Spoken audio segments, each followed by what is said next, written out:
ஏசு கிறிஸ்து நாமத்தினால் மனிதவாக இந்த வீடியோவில் எங்களை எல்லாம் பார்க்க ரொம்ப சந்தோஷப்படுறோம். போன வீடியோவில் நம்ம இஸ்ரவேல் ஜனங்க எப்படி எரிகோ பட்டணத்தை கைப்பற்றினாங்கன்னு பார்த்தோம் இல்லையா?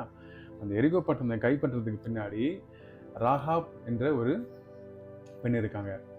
ஸோ அவங்களுக்கும் இதில் ஒரு விசேஷ பங்கு இருக்குது. அது என்னன்னு நம்ம இந்த வீடியோவில் பார்ப்போம். ராகாப் யார் அப்படின்னு பார்த்தீங்கன்னா, அவங்க ஒரு வேசி. அவங்க ஒரு தள்ளப்பட்டவங்க, கைவிடப்பட்டவங்க அந்த சூழ்நிலை இருக்கிறாங்க.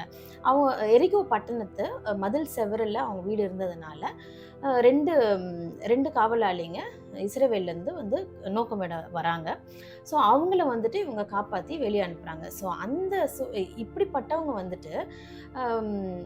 ஏன் இந்த பைபிளில் இடம் பெற்றிருக்காங்க? அவங்க தள்ளப்பட்டவங்களா இருக்காங்க. ஆனால் இந்த பைபிளில் இடம் பெற்றிருக்காங்கன்னா, அவங்க செஞ்ச சில காரியங்கள் ஆண்டவரை மகிமைப்படுத்தியிருக்கு.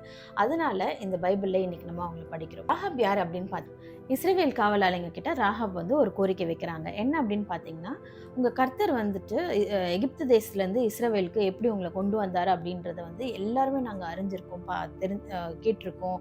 அதனால நிச்சயமாக ஆண்டவர் உங்களுக்கு இந்த இடத்த கொடுக்க போகிறாரு அப்படின்னு எனக்கு தெரியும். அப்படி கொடுக்கும்போது இந்த என்னையும் என் குடும்பத்தையும் இதுலேருந்து நீங்கள் காப்பாற்றி இந்த இடத்துல வைக்கணும் அப்படின்னு சொல்லிட்டு அவங்க ஒரு கோரிக்கை வைக்கிறாங்க.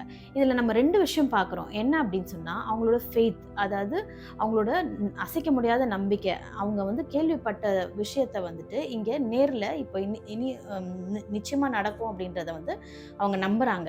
ஆண்டவர் நிச்சயமாக இந்த இடத்த அவங்களுக்கு கொடுக்க போகிறாரு அப்படின்றத நம்புகிறாங்க. ஸோ அந்த நம்பிக்கை இங்கே நம்ம பார்க்குறோம். இன்னொரு விஷயம் அவங்க குடும்பத்தை அவங்க எப்போவுமே விட்டு கொடுக்காம அவங்களுக்காகவும் அவங்க கேட்டு அவங்க குடும்பத்தையும் இதுலேருந்து அவங்க பாதுகாக்கிறாங்க. ஸோ நம்மள எத்தனை பேர் நம்ம குடும்பத்துக்காக நம்ம ஜெபிக்கிறோம். நிறைய பேர் கஷ்டப்படுறாங்க, கர்த்தரை விட்டு தள்ளி போயிருக்காங்க.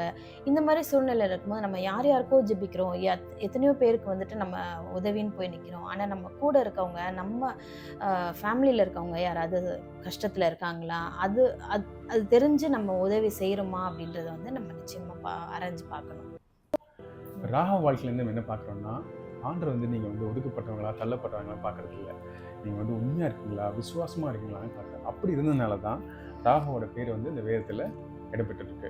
ஸோ அவங்க எப்படி ஆண்டரை சின்ன சின்ன விஷயம் மூலியமாக அவங்க சர்ப்ரைஸ் பண்ணாங்களோ, நம்ம செய்கிற காரியமும் என்ன சின்ன விஷயமா இருந்தாலும் அதை ஆண்டரை சர்ப்ரைஸ் பண்ணுறதா இருக்கும். அப்படி இருக்கும் பொழுது வேதத்தில் போட்டிருக்கு, சங்கீதம் 113:17, அவர் சிறியவனை புலியிலிருந்து தூக்கி விடுகிறார், எளியவனை குப்பையிலிருந்து உயர்த்துகிறார். ஸோ அப்படி செய்யும் பொழுது கண்டிப்பாக நம்ம ஆண்டவர் நம்மளோட கூட நம்மளை வழி நடத்துவார்.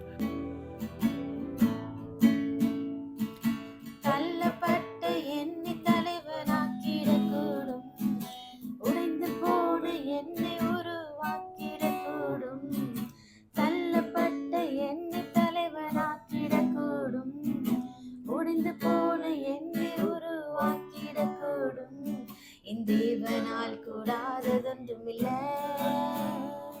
என் தேவனால் கூடாததொன்றுமில்லை, என் தேவனால் கூடாததொன்றுமில்லை,